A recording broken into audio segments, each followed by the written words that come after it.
প্রিয় দর্শক, আসসালামু আলাইকুম। Maksuda Islam daily diary, my new channel. সবাই কেমন আছো?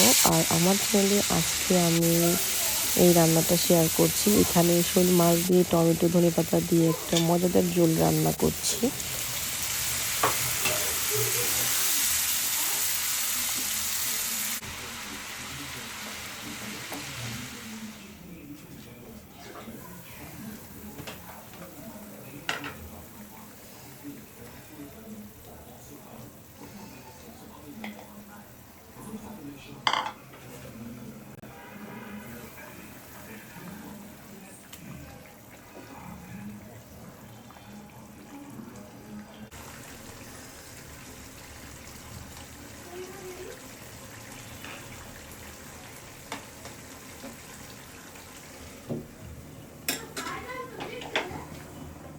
শোল মাছের ঝোলটা কিন্তু বেশ অনেক টেস্টি হয়েছে ভাত দিয়ে খেতে, সাথে মটরশুঁটিও দিয়েছিলাম, যার জন্য স্বাদটা আরও বেড়েছে।